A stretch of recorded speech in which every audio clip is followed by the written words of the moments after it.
All right, y'all, let me make that a little bigger for us.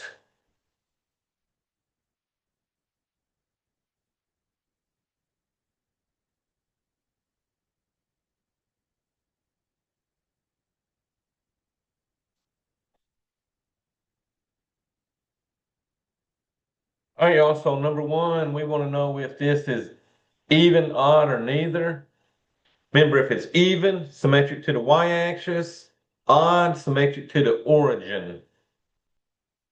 So on this one, if you look at the graph, if you fold it over the y-axis, it's symmetric to the y-axis.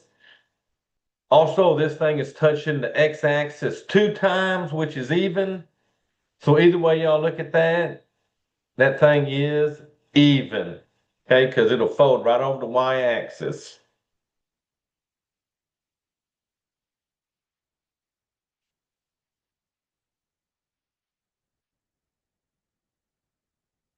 All right, also this one, same thing, even, odd, or neither. So this one is not symmetric to the y-axis because it won't land on itself if you fold it over. So to check odd, I would see if I could turn this thing upside down 180 degrees.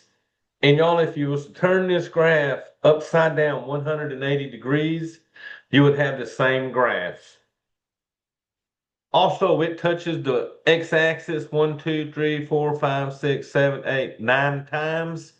So since it touches the axis 9 times, either way, this one is definitely odd.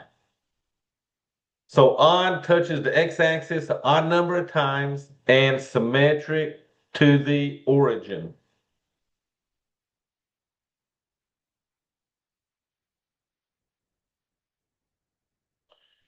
All right, y'all. So want to describe how this graph can be obtained from one of the basic graphs. So since that's x minus 5 squared, the basic graph is the x squared graph. So what we got to know is what's happening when you subtract 5 from the x like that before you square it. So remember, we said if we attack the x inside the parentheses, if we subtract it, it would go right. If we add it, it would go left. So since they're subtracting, this one's going to go to the right 5 units. So you would click B, and then you would put y equals x squared. That would be your basic graph on that, okay? So once you did that, you had to click to enlarge graph.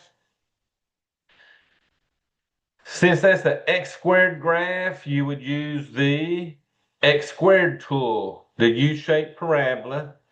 And you're going to click it and then click on the graph anywhere you want. It's always going to start it in the center there. And since we said we went 5 units to the right, we would do the horizontal shift and move that to the right to +5. So once you've moved that to 5, save the graph and then hit next. So we got a few doing that. So this is a negative parentheses x minus 9 cubed. So this is the x cubed graph for the basic graph, okay? All right, so now I got to figure out what that -9 is doing inside the parentheses. Well, we said if you subtracted from the x, it was going to go to the right. So we know it's going to go right. And then the negative in the very front is going to reflect me over the x axis. And y'all, the only axis we reflected over was the x, okay? So we went right 9 and reflect over the x. So we would find the one that went right 9 and reflect across the x. Looks like A. And then I would put in x cubed as my basic graph. All right, so once you've got that in, you're going to click the enlarge graph. So the x cubed tool is the second row with the squiggly line going uphill left to right. So you're going to click the x cubed tool, click anywhere on the graph. It's going to start it in the middle. So We said we went right 9, so you're going to do horizontal shift right to 9. And then we reflect it over the x-axis. So on the bottom of the gray box, you're going to click reflect over x-axis. All right, then you're going to save that and hit next. Hang on, so 5, we don't have to graph. We just got to tell it what moves we're doing. So we're starting with the x squared graph, it says. So you got a negative, and then x minus 5 squared plus 6. So shift it blank. So we're either going right or left. So that means they're looking at that minus 5 in them parentheses. So since they're subtracting 5, we're going to go right 5. We're going to reflect it across the x-axis. And then at the end that says shifted, up 6, up 5, down 5, or down 6. Well, since that's a plus 6 at the end, that's going to go up 6. And y'all, that's all you did on that was just tell it what those 3 moves were. All right, y'all, so let me write this one down. So number 6 has f of t equals t squared plus 8t plus 15. So they want you to find the zeros. That means they want you to solve it. Now, on number 6, this one's able to be factored. So you want to set this equal to 0.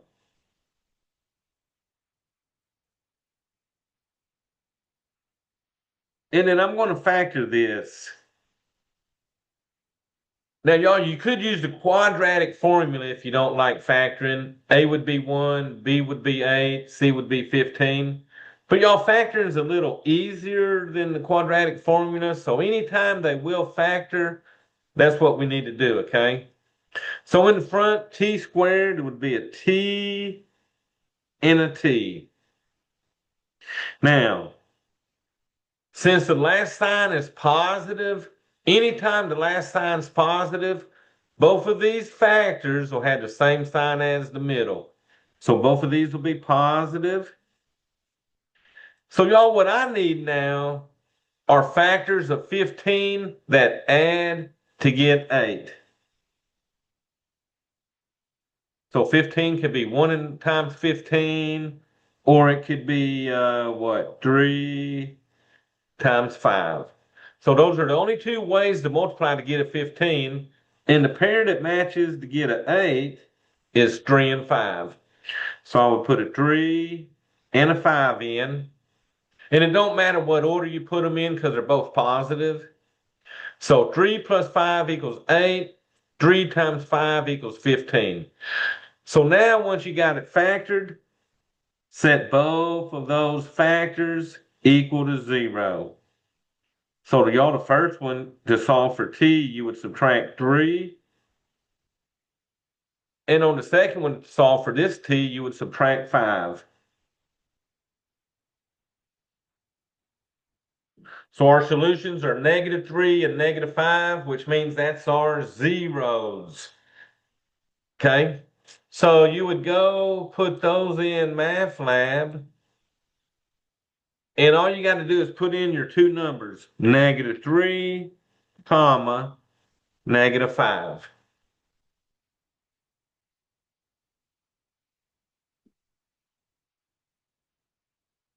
Okay, so remember, number 6 you can factor. 7 and 8, those ones you're not going to be able to factor. So y'all let me see what I got for 7. X squared plus 3x minus 7 equals 0. Now notice, they want exact solutions with the radicals, and then they want me to approximate this. So once I figure out my exact solutions, then I'll use my calculator to figure out decimal approximations, okay? So first we got to go solve this and get our real exact solutions, okay? So y'all, number 7, you're going to have to use the quadratic formula no matter what, because there's not any factors of 7 that'll subtract and get a 3. So that means we're going to use our quadratic formula. So A would be 1, B would be 3, and C would be negative 7. And y'all remember the quadratic formula was negative B plus or minus square root B squared minus 4 times A times C, only that divided by 2 times A. So I'm going to put A, B, and C into this formula and then start simplifying it, okay? So we got X equals negative times B, which is 3, plus or minus square root. B squared will be 3 squared minus 4 times A, which is 1, C, which is negative 7, all over 2 times A, which is 1. All right, so now we're just going to simplify. You can do that. Negative times 3 is a negative 3, plus or minus. Under the square root, 3 squared is 9. And y'all, all of this is being multiplied. So negative 4 times 1 is negative 4. Negative 4 times negative 7 is a positive 28. All over 2 times 1, which is 2. So really the only thing I can do now is add the numbers under the radical. So I'm going to bring down that negative 3 plus or minus. 9 plus 28 is 37. And y'all, that's all over 2. So I now need to see if I can simplify that square root of 37. And y'all remember, you got these perfect squares.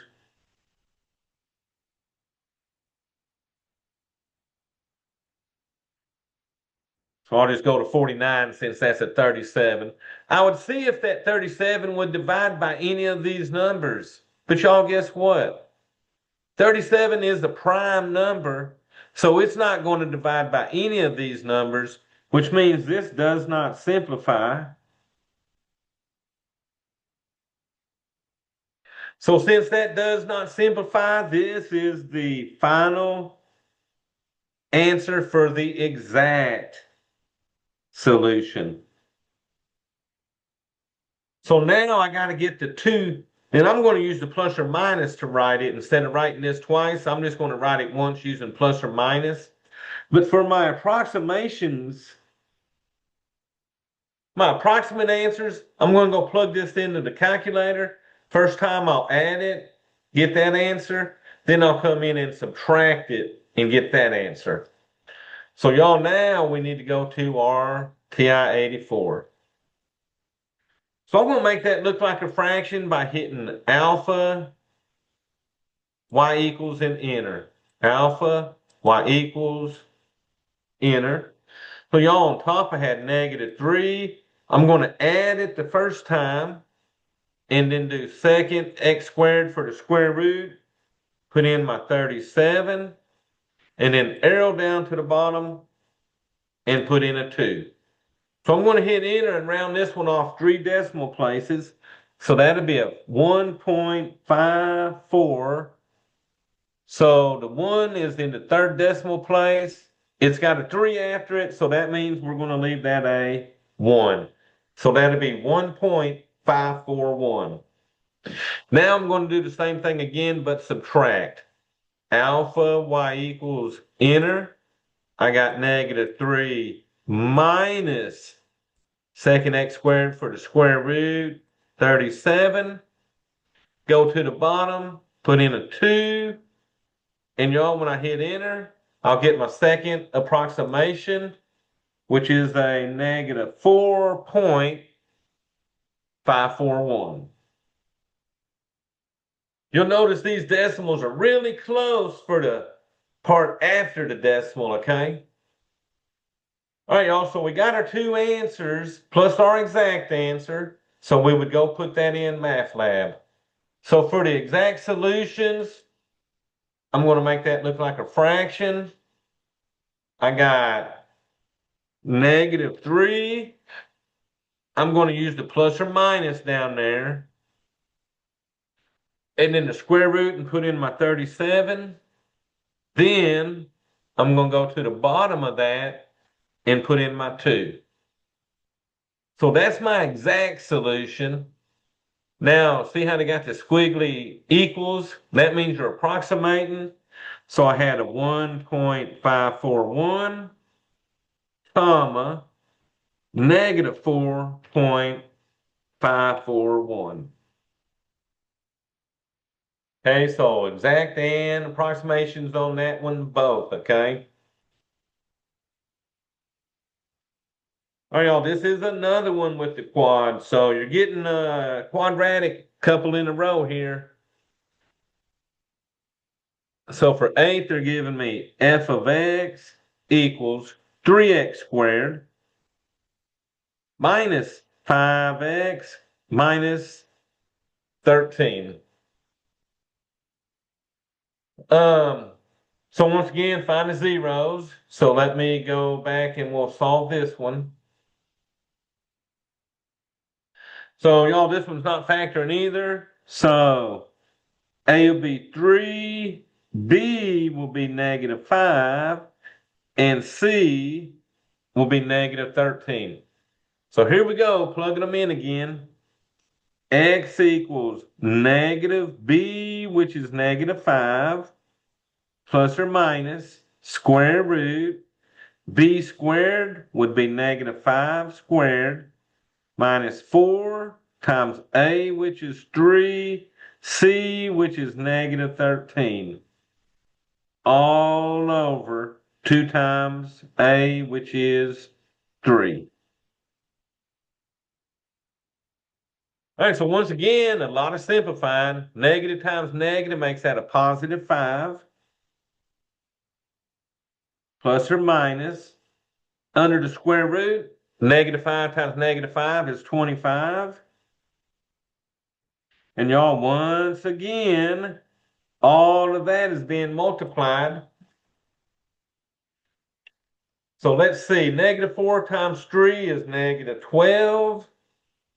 And then we got -12 times -13, which gives me a positive 156. All over 2 times 3, which is 6. All right, y'all. So at this point, all we can do is add the numbers under the radical. So we get 5 plus or minus 25 plus 156 gives me 181. All of that over 6. So, y'all, at this point, we need to see if we can simplify that square root of 181. So let's write down some perfect squares.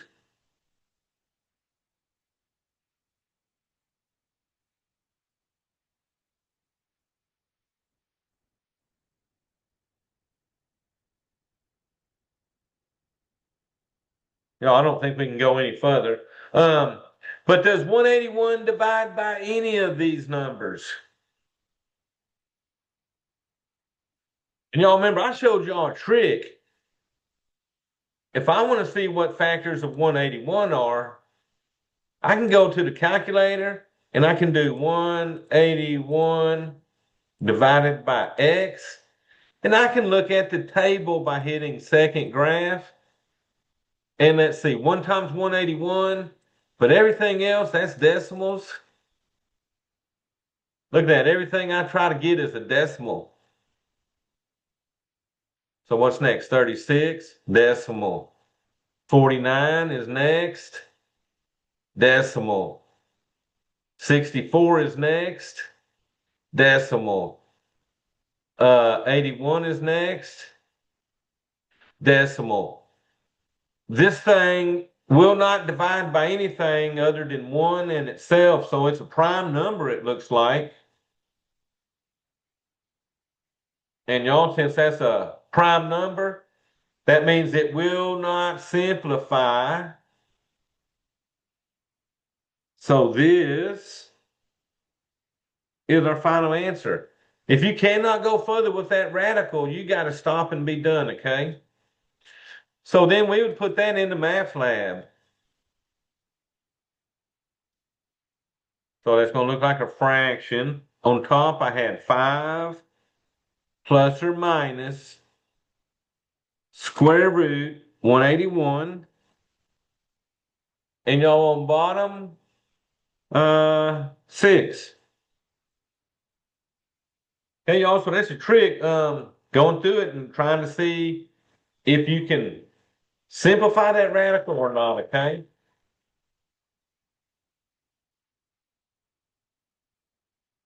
Y'all, this one are giving us everything.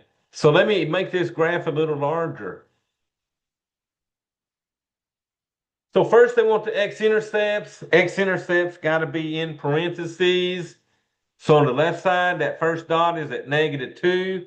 So that'll be a -2, comma, 0, close parentheses. And then open the parentheses for the second x-intercept. And that's on a +4. So that'll be a 4, comma, 0, close parentheses. X-intercepts always have a 0 for the y value.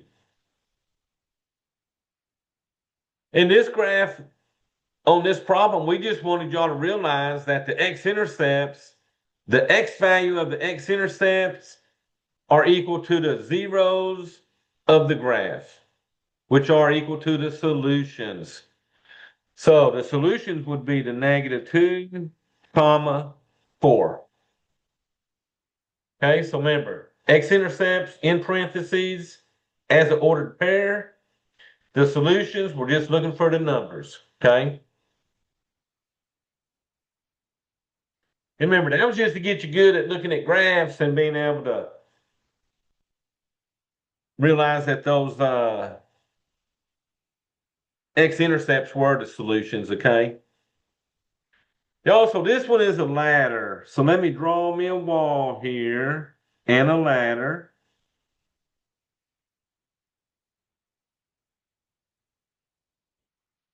Now, the foot of my ladder is 9 feet from the wall. Then it says the height of the ladder reaches on the wall, and the length of the ladder are consecutive integers. How long is the ladder? So, y'all, here's your wall. You got a ladder leaning on it, and the foot of my ladder is 9 feet from the bottom of my wall here. Then they said, hey, the height right here, the height that this ladder reaches on the wall and the length of the wall are consecutive integers. That means if we let x equal the height the ladder reaches on the wall, then the length of the ladder, remember consecutive integers were like x, x plus 1. To go from one integer to the next, you simply add 1 to it, okay? So you got a 90-degree right triangle here. So this is where we started using the Pythagorean theorem. A squared plus b squared equaled c squared. And y'all remember, the only thing that's we're picky about on this is that the longest side has to be c. Okay, and then these two legs you can make a and B, or you can make this one A and this one B. That don't matter. This has to be C though, okay?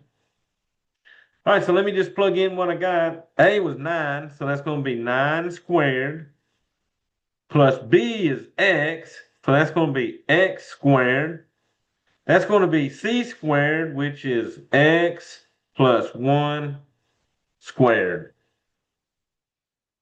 All right, we know what 9 times 9 is. 9 times 9 is 81. plus x squared. Now on the side, I'm going to figure out x plus 1 squared. Now y'all's problem is going to set up just like this. The only difference is what is your length from the wall. Might be 9, might be another number. But that's the only thing that's going to be different for y'all than mine, okay? So y'all are going to have to figure out x plus 1 times x plus 1 just like me. So let's see, x times x is x squared. X times 1 is 1x. 1 times x is 1x. And then 1 times 1 is 1. Then you should add the like terms, so you get an x squared. 1 plus 1 is 2x plus my 1. So that's the right side. X squared plus 2x plus 1. Y'all's will look exactly like mine other than the 81, okay? All right, so now since we got these x squareds, we're going to try to get everything on one side. But y'all look what happens. You bring down to 81. That x squared cancels on that side. So this is going to equal, well, y'all, them x squareds canceled. So all that's left on the right side is a 2x plus 1. And y'all's is going to look exactly like this on the right side. The only difference is the 81. So it's not even quadratic no more. So all we need to do is just solve for that 1x. Because all the quadratic stuff cancels out on this problem, okay? So you would subtract 1. You get 80 equals your 2x. Then you're going to divide both sides by 2. So 80 divided by 2 gives me 40 equal to my x. So the question of the day, how long is the ladder? Well, y'all, that's 40, but 40 is this side over here. The height the ladder reached on the wall was 40, so you better add 1 to that x and make that ladder 41, okay? Don't stop when you solve it. Add 1 and get that ladder's length. So y'all, looks like my ladder was 41 feet.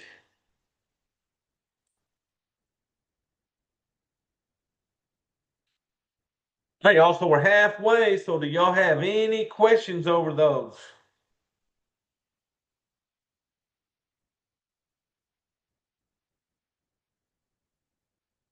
Hey, so no questions, so y'all, let's move on.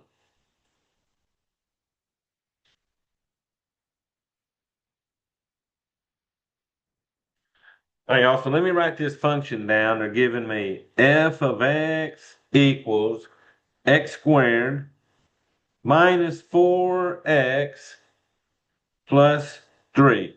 So this is the vertex. So they want me to find the vertex, axis of symmetry, is there a maximum or minimum, and then that value, and then we're going to graph it, okay? So let's go back and play with this one. All righty, so remember the vertex was negative b over 2a, f of negative b over 2a. So let's find a is 1, b is negative 4, c is a positive 3. I'm going to get the vertex, and from that vertex, I pretty much got everything they want to know. So y'all, on my vertex, I'm going to get the x first, and then I'll come in and get the y, okay? So for the x, I'm doing negative b divided by 2a.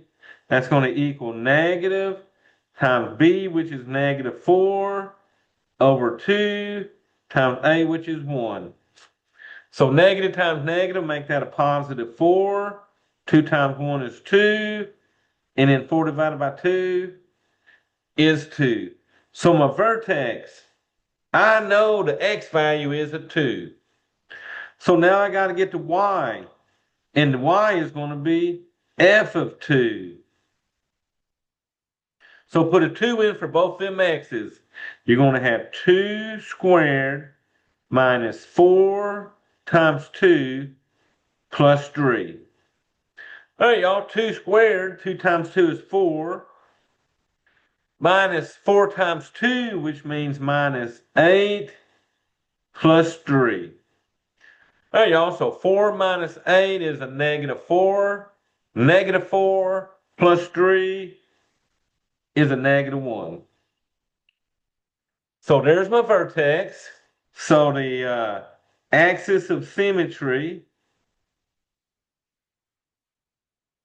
remember that's got to be x equals. You got to put the x on the axis of symmetry. It's got to look like an equation. So that'll be x equals the x value, which is 2.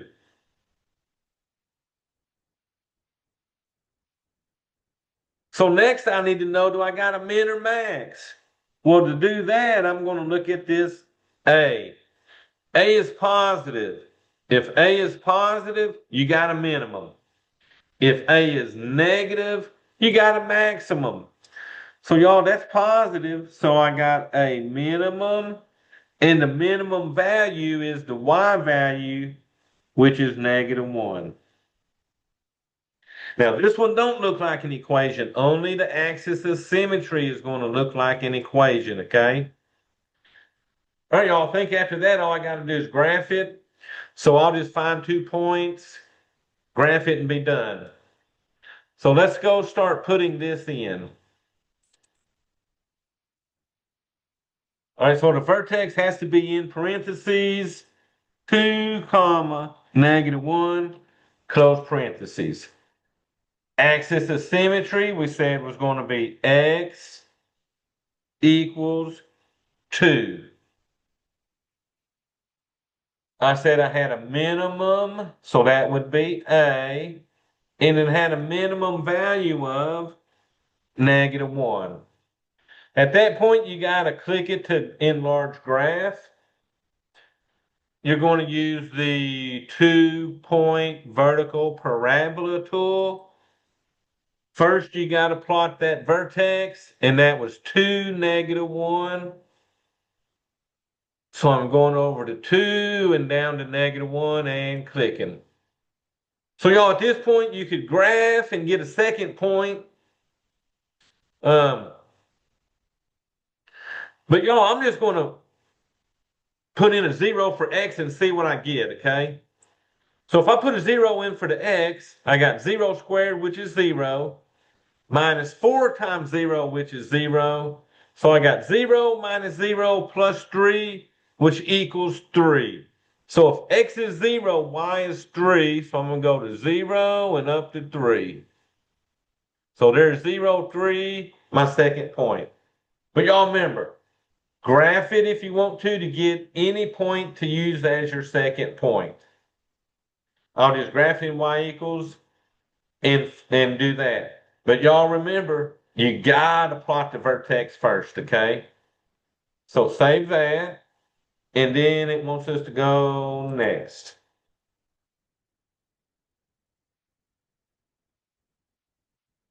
So 12 is the same thing, except we wanted to give you one with a negative in the front. So for number 12, I got f of x equals negative x squared minus 6x minus 8. And y'all, they want the same thing on this one. Vertex, axis of symmetry, min or max, that value, and then graph it. All right, y'all, so this one, there's not a number there, but it's negative, so that's going to be a negative 1, negative 6 for B, negative 8 for C. So first I'm going to do my vertex.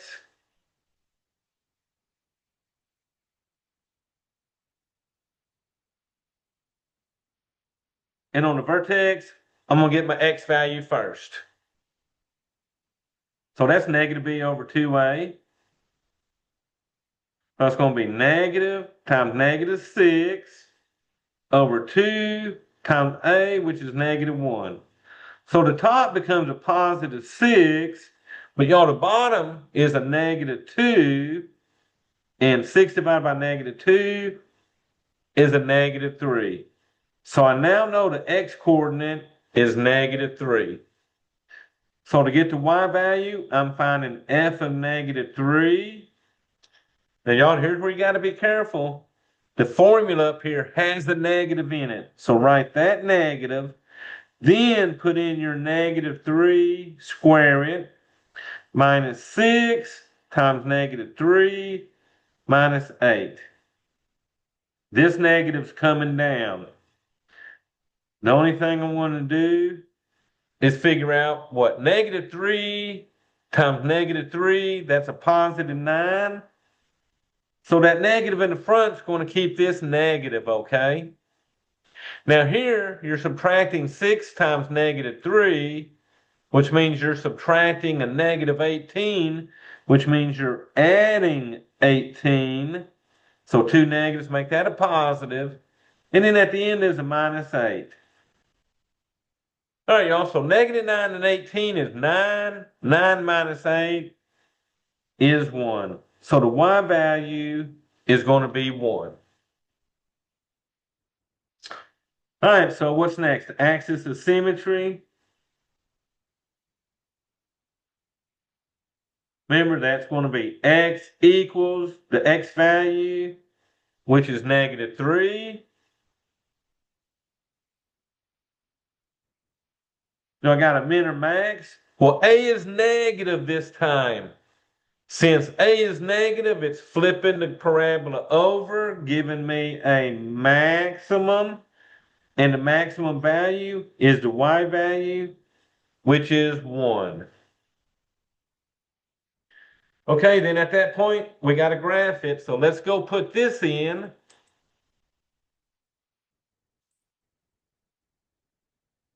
All right, so vertex, ordered pair again. So put it in parentheses, negative 3, comma 1, close parentheses.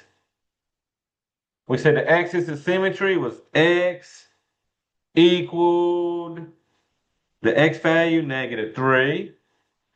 We said this one had a maximum because of negative a. And the value was 1 equal to the y value. Then it says click to enlarge graph. All right, so I'm going to grab that 2-point vertical parabola tool. I'm going to plot my vertex first, which was a negative 3, positive 1. So now my second point, I'm just going to put a 0 in for the x's.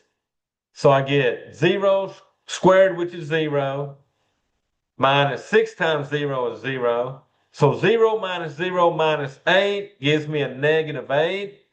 So when x is 0, y is negative 8.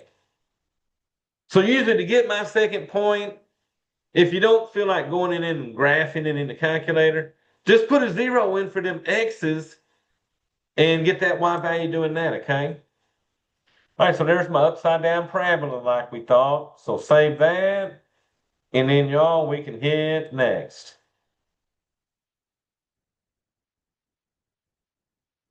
All right, y'all, so this is the rocket. So let me write down the formula because all we need on here is that formula. So the formula is h of t equals negative 16 t squared plus 72t plus 8. So we want to know how long till it reaches maximum height, and then what is the maximum height. All right, so the time is basically going to be your x value, and the height will be your y value on this, okay? So A is negative 16, B is 72, C is positive 8. And you're still finding the vertex because what's happening, this rocket's going to take off. It's going to go so high and then it's going to come back down. And you're still looking for that maximum on it, okay? And we know it's a maximum because A is negative, right? Alrighty, y'all, so we need to get this part first. Negative B over 2A. That's going to give me the time. So that's going to be a negative 72 over 2 times A, which is negative 16. So y'all, I get a negative 72 on top. That's going to give me a negative 32 on the bottom. So at that point, I would just punch that in and get a decimal.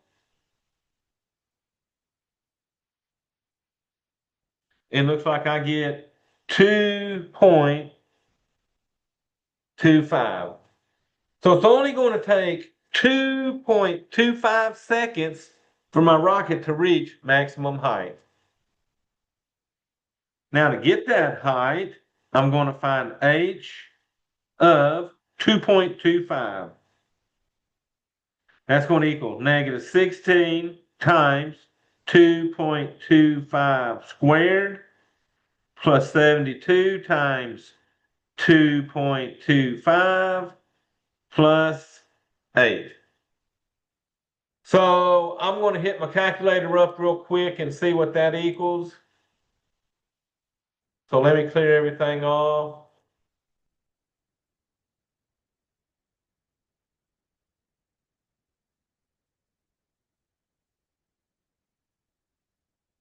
I already also had negative 16 parentheses 2.25 close parentheses and square that plus 72 times 2.25 close parentheses plus 8. So y'all, when I hit enter, I get 89. So it looks like it took 2.25 seconds for my rocket to go 89 feet high. All right, so I would put that in 2.25 and then 89.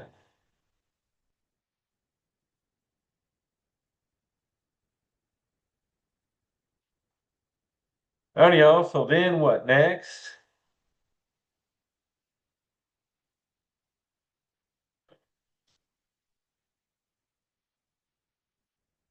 All right, y'all, 14 domain.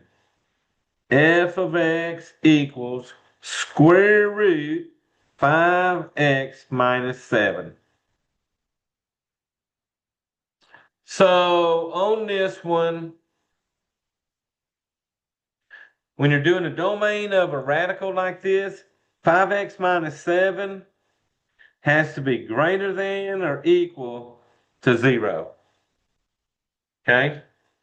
And then solve it for x. So this one I would start out by adding 7.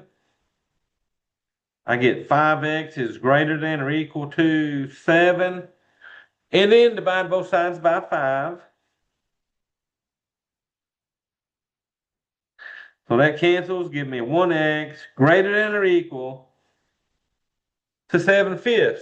So we're only looking for the answer that has x greater than or equal to that 7/5. So y'all, that looks like A for me. So the only possibilities would be A or C on those, okay? They got to use the inequalities. And 95% of y'all, it's going to be greater than or equal like mine. If you punch D, you're going to miss it no matter what. If you punch B, you're going to miss it no matter what. So if you got a 50% chance between A and C on that one, okay? Y'all just remember, it cannot be D on that one.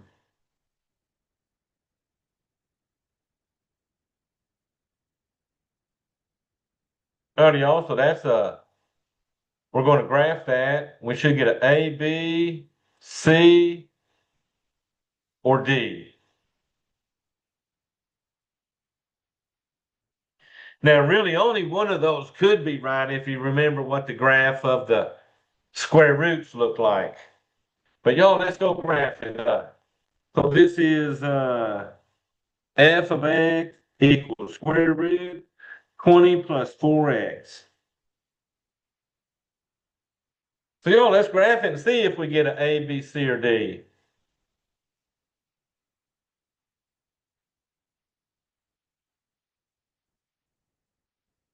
So y equals second x squared for the square root. Underneath was 20 plus 4x. All right, now I want to know is what the graph looks like. So hit graph.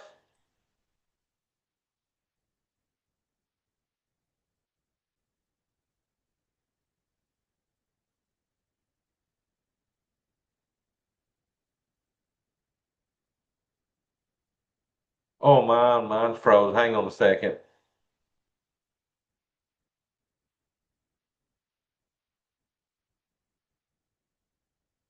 All right, whoop.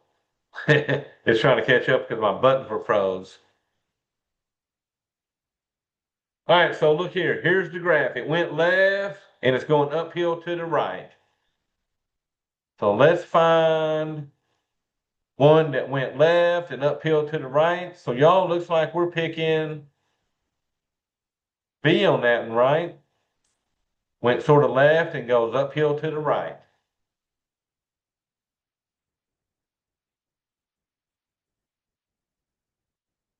Hey, I'm gonna make this larger. All right, y'all. So this is on y'all.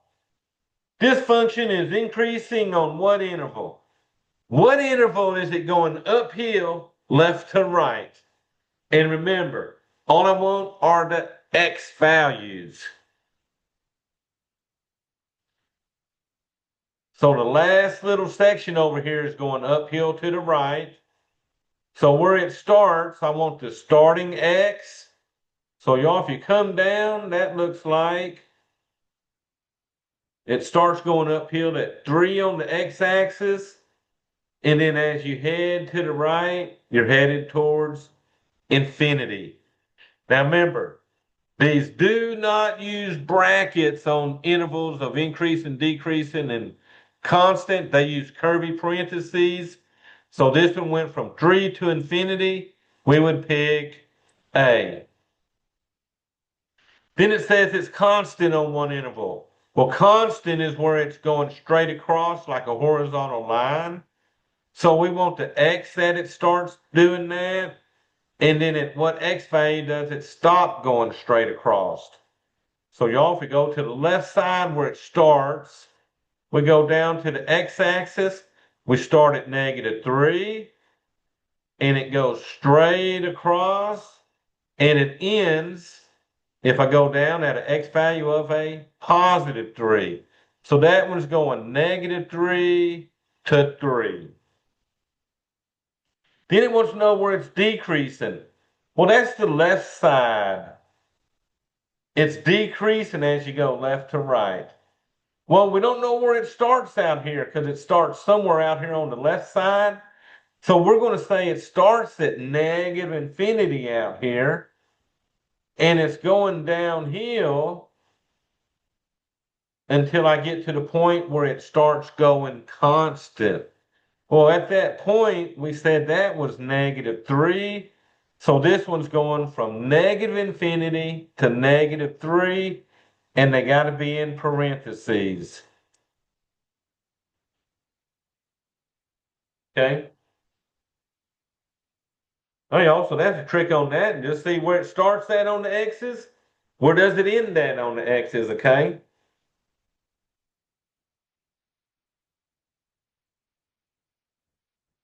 Hey, I'm making that good and big for us. So determine any relative maxima and minima. And they got the 4 answers over here. Now look, that's got a little dot at the little mountaintop, which is the maximum. It's got a dot down in that valley, which is the minima. So it's got one of each. So you can throw out answer A and answer B. Because A said it didn't have a maximum. B says it don't have a minimum. So we got to choose between C and D. So this one has a little maximum of 1 at x equals 0. So let's see. Well, C said it had a maximum of -3 at x equals 2. That's wrong. So it's got to be D. I had a maximum of 1 at x equals 0. And then I also had a minimum of -3 at x equals 2. So y'all, that has to be D. So throw out the answers that say none and pick between the other two. And just look at your graph and see what you got, okay? Because the only difference between C and D is they mixed up the minimum and maximums, okay? All right, y'all, we would hit next.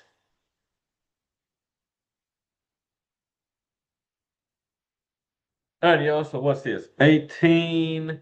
Let me write this down. So it's x plus 9 for x less than or equal to 2.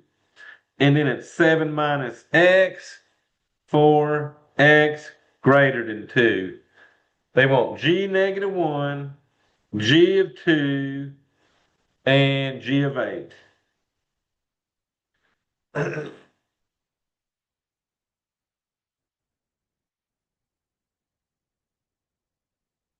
So let's start with g of -1. So first thing you got to figure out, are you going to use the x plus 9 or the 7 minus x? Are we using the first equation or would we use the second equation? So what we got to know is -1 less than or equal to 2 or is -1 greater than 2? Well, -1 is definitely less than 2, so we would use the x plus 9. In place of the x, we would put a -1. And y'all, -1 plus 9 gives me 8. Then I would do g of 2. So I would figure out which equation. Well, y'all, 2 is equal to 2. So I would use the first equation again because of the equals. So I would use the x plus 9 again. I'm going to put a 2 in for the x. And then 2 plus 9 gives me 11. Then they want a g of 8. Well, 8 is greater than 2. So since 8 is greater than 2, I would use the second equation, 7 minus x. I would put an 8 in for the x, and 7 minus 8 gives us a -1. So we would go back to Math Lab and put them three answers in. G of -1 we said was 8. G of 2 we said was 11. And then G of 8 we said was -1. So y'all figure out which equation you use, put your number in it, and come up with that value, okay?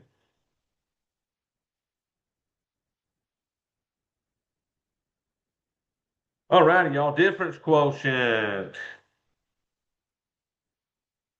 So for 19, we got f of x equals 2x plus 1.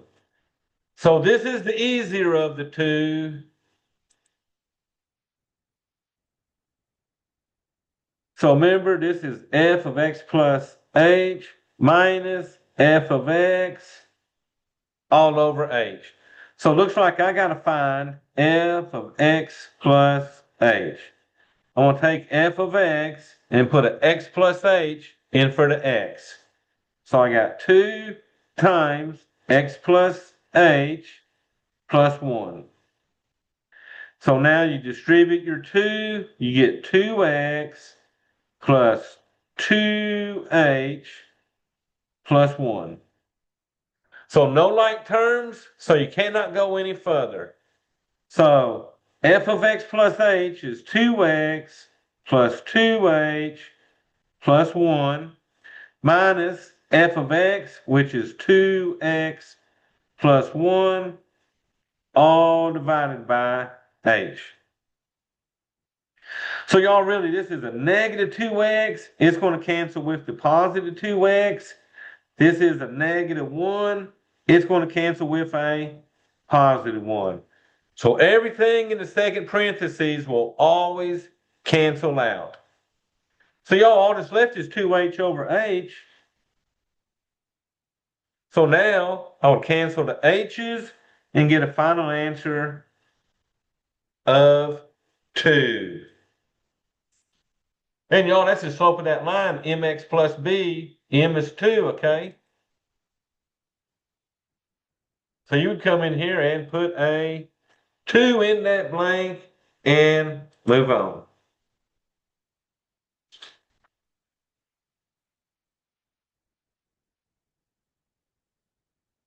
All right, y'all, so 20 is a little trickier. F of x equals 4x squared plus 2x plus 10. And it's still difference quotient. So I'm still doing f of x plus h minus f of x all over h. So y'all, let's find f of x plus h. That's going to equal 4 times x squared, which is x plus h squared, plus 2 times x, which is x plus h, plus 10. So this was like your last homework problem last night. So the x plus h squared, I'm not going to fold it all out. I'm just going to put the final answer because we had this yesterday. But x plus h squared equaled x squared plus 2hx plus h squared. You're going to put that in for this. X squared plus 2hx plus h squared. Everything else I'm bringing down. So at that moment, all I did was this part here and squared it, okay? Now, I'm going to go through and distribute. 4 times x squared is 4x squared. 4 times 2 is 8hx. 4 times h squared is a 4h squared. Here, 2 times x is 2x. 2 times h is 2h. And at the end, plus 10. All right, no like terms. So this is f of x plus h. All right, y'all, so I'm just going to start plugging into the formula.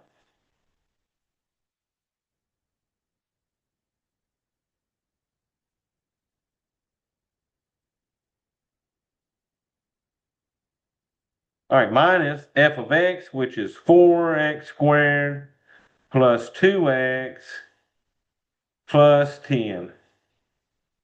All of that over h. All right, so I'm going to start canceling. Negative 4x squared and a positive 4x squared cancel. Negative 2x and a positive 2x cancel. Negative 10 and a positive 10 cancel. So cancel everything in the second parenthesis with its counterpart.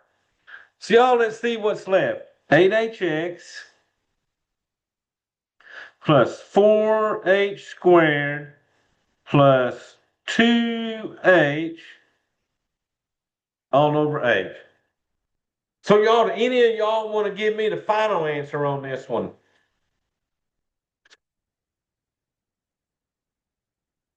Because all we got to do is simplify them h's.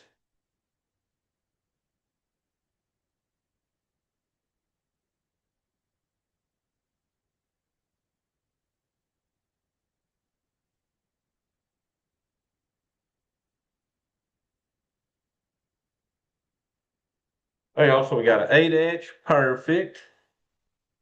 Because 1h cancels. Plus, what do you got next? 4h. Perfect, because 1H cancels, and then plus 2. Good job on that. And that would be our final answer, so we would go put that in. So you had what, a 8x plus 4h plus 2. Oh, y'all, didn't you hit? Oh, that was the last one, wasn't it? Was that? Yeah, that was number 20. So then you're going to hit submit, I guess, after that, and be done with it, okay?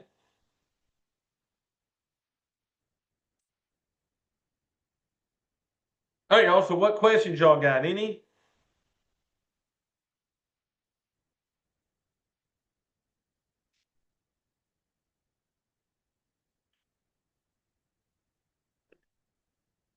All right, y'all. So give me about 30 minutes.